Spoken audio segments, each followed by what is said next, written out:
Hello and welcome back to Book Chat. It's February, and I don't know about you, but this is the time of year that I start thinking about escaping the Michigan winter in favor of a vacation somewhere warm and tropical.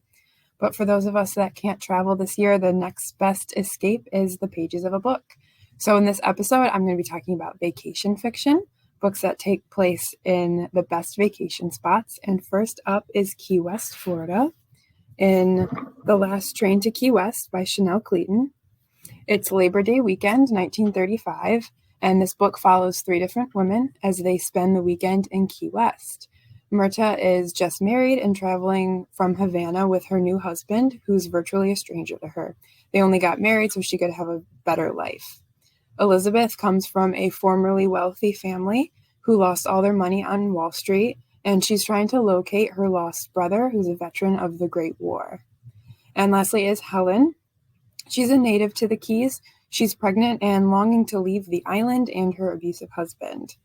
So all three women find their paths intertwined when a monster hurricane hits the area. This book is great for historical fiction fans. It's a little bit romantic, a little bit suspenseful, and there's a criminal subplot that's kind of exciting. The next book will take us across the country to Maui, Hawaii, in Simmer Down by Sarah Smith. Nikki and her mom run a Filipino cuisine food truck on the island, where the food truck business is quite competitive. Enter food truck rival Callum, who parks next to Nikki's truck and starts stealing her customers.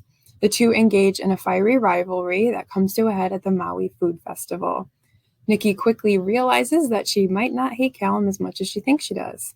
This book is a perfect romance for fans of the enemies to lovers plot, as well as anyone who loves to read about food. Our next stop is the southern coast of Italy for a more thrilling novel, in Her Dark Lies by J.T. Ellison. The wealthy Compton family is visiting Isle Isola for the wedding of up-and-coming artist Claire and charming yet mysterious Jack Compton.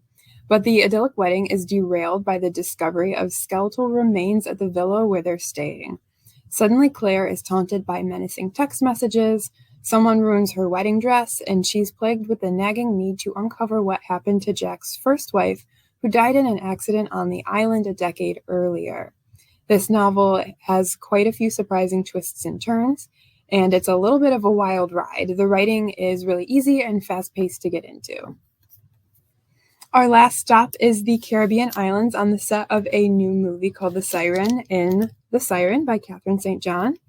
The story follows Stella, a famously unstable actress, Felicity, her mysterious assistant, and Taylor, an anxious producer for the film.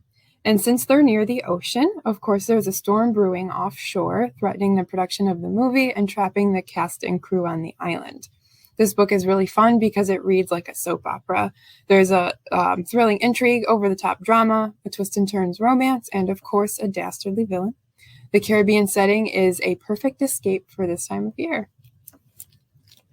If you're interested in any of those four books, they're all available on our fiction floor, so you can call us, email us, or stop by and browse for yourself. Whatever book you read this winter, I hope it brings you warmth. Happy vacationing. Bye.